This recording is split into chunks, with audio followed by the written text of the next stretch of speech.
word, Judge. I stand firm on my word. At the end of the day, I think there's a basis for our argument to put forth. If it's the position of the court that it's not, certainly, Your Honor, we will move forward with your denial, and we're prepared for. I have not ruled. You will hear my ruling loud and clear. Yes, but do not presume that I'm going to deny it. Before I stepped off the bench, I asked, and I think properly so, your motion should be in writing. How long will that take you to do? If you won't answer me, then I will set the time. Hey guys, welcome back to the channel. Today we've got a wild courtroom moment. A judge catches an attorney lying right to his face. You won't believe how this all goes down. So let's watch it together and break it all down. Let's dive.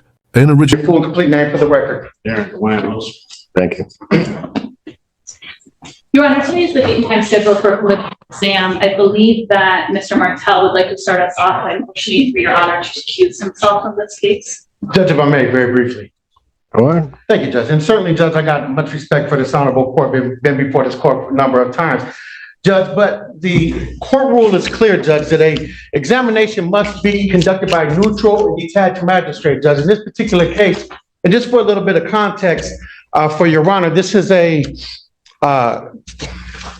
case where there's already a co-defendant, where an examination has been held, where the testimony has been taken, where the victim or complainant absolutely identifies a mixed race, ethnicity, light-skinned male, certainly not my client who's dark brown skin with barrel rolls. Judge, notwithstanding saying, Your Honor, the sole basis that the people intend to introduce quote-unquote identity is through the search warrants and the subsequent evidence that was purportedly obtained thereafter, Judge. I say that all to say that, Judge. I don't know what case you're talking about. Who's the co-defendant? You didn't preside over that. I could make the argument a lot more. I did not preside over it? No. So the argument that counsel is attempting to. Well, then I'll let him finish, because I don't know. It did not even begin to ring a bell with me. It shouldn't. But if I can just streamline it, Judge. In brief, Your Honor was presented ex parte with 2 search warrants in this particular case. Ultimately, these 2 search warrants, there was information heard, there was a search warrant, there was probable cause found, there was search warrant signed. Judge, we now come before you for a separate analysis of whether there's probable cause in this case, but Your Honor, pursuant to People Be Real, which is 391-124, Judge, it certainly cannot be neutral and detached when Your Honor respectfully has already found probable cause in this case, and specifically the case law says. Whoa. How the hell do you jump to that conclusion? Because the probable cause that's determined from a search warrant is based upon that evidence that is presented to me in the form of an affidavit on that search warrant. That's going to have no bearing whatsoever on what testimony I hear or don't hear in this case. So I don't even know how you get to that conclusion. But I'll let you continue, because I think it's a... Go ahead. Thank you, Judge. And Judge, just certainly to preserve the record, certainly I don't want to come back on a quash or an appeal or even a remand, Judge, but the case law is clear. It says if the defendant requests a magistrate other than the magistrate who has already heard ex parte witnesses, such as the request should not be or should be regarded as reasonable and reasonable efforts exerted towards compliance, Judge. What ex parte witnesses did I hear from? Judge, Your Honor signed both of the search warrants in this particular matter. Certainly testified. But that says I've heard from witnesses. I've not heard from any witnesses. Judge, so if it's your position, does that case clearly apply to search warrants? No. That it's not limited to search warrants. But if that isn't what I asked you, Mr. Martell. Yes, Judge. Is that applicable? I could certainly see a circumstance where I would have heard, like what you started out with, which doesn't seem to be true, that I heard something and then there would be a request that I not hear it because I've heard the witnesses or testimony. And so in that circumstance, there would be a much different analysis. But now you're trying to cite a case, apply it to something that I don't think that applies to. Judge, but just by the very words that you said, and certainly you show me that it says that a judge that has, or a magistrate that has signed a search warrant should not then hear the preliminary examination where they've made a finding. Oh, so now signing a search warrant suddenly makes a judge too biased to handle a case. That's a new one. By that logic, every judge who's ever approved a warrant should just step aside, right? Nice try. But reviewing an affidavit isn't the same as hearing testimony. Maybe come back when you've got an argument that isn't held together by pure wishful thinking. Judge, specifically, this relates to an arrest warrant, not a search warrant. However, if it's the position of the court that Your Honor has heard no testimony, sworn testimony or otherwise, then I guess our request would be moot. But I have read, so that we're clear, because you're playing fast and loose with words. So that it's clear, I would have read the search warrant. I don't recall receiving any testimony at all regarding that search warrant, because I typically don't. I make a determination if there's probable cause contained within the four corners of that document, swear the individual in, sign off on the search warrant. It's really as simple as that. So if you show me a case, Mr. Martell, that says under those circumstances the court shouldn't hear it, then show me the case. Otherwise, you're wasting my time.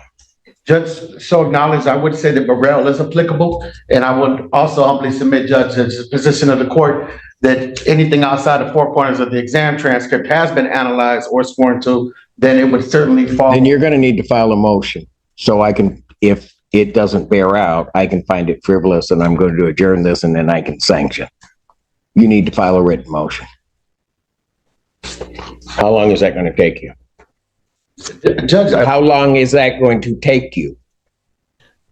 Judge, certainly. How long is that going to take you? If you cannot answer that question, then I will take a recess. I will give you time to think about that, and then I will come back, and I need your time frame for how soon you can file the motion.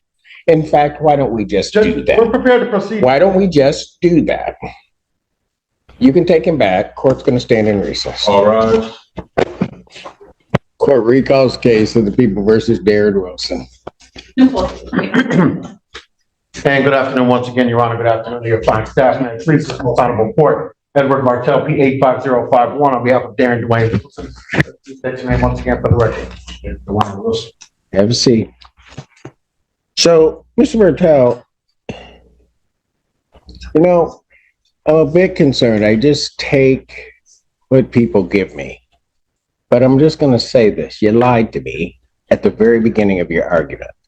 I went back, had my staff go back. You said that I held a preliminary examination on the co-defendant. I couldn't recall it, but it's not true. That was an absolute falsehood and misrepresentation to this court. Ms. Hughes then points that out, but I'm still not sure. On the break, I go back, have my staff look it up, which was some doing, but if the case that you're referring to as a co-defendant is Christopher Harrison, that case number for reference is 24F22251, our case number. That is not the circuit court case number. I didn't handle that exam. Judge Barr handled that exam. So your initial argument regarding refusal started with and I hate using the word, but it's true. It started with a lie. Then, Mr. Martell, you continued with your lie regarding the import of the case of People versus Burrell, which you cite one portion of it about a magistrate who takes testimony and does that. And that's why I went through exactly what this court does regarding search warrants. And then you cite a portion of that, and I think intentionally skipped over the first part of that paragraph to mislead this court. And I'll tell you what it says. It says, whereas here, an affidavit presented to a magistrate was in conclusory form, which I'm sure those search warrants were, and did not state any of the underlying or operative fact, and no witnesses were examined, which they weren't, we can perceive no prejudice to the accused in having the magistrate who issued the arrest warrant, which is different, preside at a preliminary examination. The irony is just too good. So this whole argument kicks off with a bold-faced lie, gets dressed up with some cherry-picked case law, and somehow they still expect it to hold water. Cute. Too bad the judge actually checked the facts. Turns out, reality isn't as flexible as that argument. Maybe next time come... If it's not going to be a lie, go for it. Judge, respectfully, No, you lied to me. okay, if I may, Judge, very briefly, I think the record will reflect it. When I cited or spoke about a preliminary examination, I didn't speak directly as to this court having held it, but it having been previously held. I was not present at that particular examination. However, Judge, certainly I would make no false representations as to who held it or who didn't hold it. I think I just provided that for You context. want me to play it back? Judge, I certainly do not, but You want me to play it back? Judge, I certainly, if Your Honor, some other time wants to, that's fine. No, if you're going to sit up here and tell me you didn't lie to me, you want me to play it back? It certainly cannot be neutral and detached when Your Honor respectfully has already found probable cause in this case, and specifically the case law says, Whoa. How the hell do you jump to that conclusion? Judge, then I stand corrected, Judge, but I certainly intend to make no misrepresentations of the context. The main argument is what it is. And certainly Your Honor is not barred from presiding over this exam. But again, and I've spoken with my client in the basis of just preserving the record and putting forth this argument, certainly mean no disrespect, harassment, or delay to the people. Judge, we're prepared to proceed. If Your Honor intends to deny, that's fine. Again, we're prepared. I don't know what your motion is, because everything that is presented to me is not it. Ms. Hughes, do people have anything to say regarding this? I have quite the record to make regarding the one thing that I absolutely have to say, even though I think this argument is clear and where this situation is headed is clear, but the thing that needs to be abundantly clear, I do have a lot to say about the law and I do have my own cases to cite, but if Your Honor doesn't need those, I'll set that aside. But the thing that needs to be said is the search warrants that Your Honor reviewed are what led to the pertinent testimony today. They did not include the pertinent testimony that would be heard today. Your Honor signed off on search warrants that include facts that frankly are not being contested. The defense is not contesting that these crimes occur. They are contesting the defendant's identity. The search warrants led to evidence of the defendant's identity. Facts that Your Honor has never heard before, which is where we're about to go. But frankly, the law that I'm choosing not, and maybe I just need to, the law is actually clear that a judge who has reviewed and approved a search warrant, even on facts that they will later hear, that is okay, that procedure is okay. And specifically, I turn to People v. Cameron, which is an unpublished case of the Court of Appeals from 2013, and Cameron is Cameron. And in that case, not only did the judge review and approve the search warrant, but that judge went on to be the trial judge, a bench trial judge. And the Court of Appeals said in that case, so the issue that went up to the Court of Appeals was the defendant was claiming that his trial attorney was ineffective by not trying to recuse that judge. And the Court of Appeals said, failing to advance a meritless argument or raise a futile objection does not constitute ineffective assistance of counsel. That is what the Court of Appeals said about trying to recuse a judge who has previously reviewed a search warrant. The other case that is specifically on point is a much older case. It's from 1971. It's People v. Pitchford, 3-3 Mish at 299, 1971. In that case, the defendant actually, at the preliminary exam, wanted to attack the search warrant that the judge approved. And that judge that had approved the search warrant at issue went on to be the preliminary examination judge. Mind you, on appeal, it wasn't that exact issue. It was more of a statutory interpretation issue that went up on appeal. But the Court of Appeals in that case said the statutory interpretation would have led to the same procedure, that the search warrant judge would have become the preliminary exam judge, and then they affirmed, and the case went back down for exam. But in that case, we don't even have a case where the defense is trying to say that Your Honor inappropriately approved the search warrant, and we don't have a case where the defendant is even trying to contest any of the facts that were in the search warrant. Sorry, from having nothing to say, I always have a lot. No, that's fine. Defense starts with a respect. The defense starts with a respectful backpedal, acting like they didn't just get caught lying.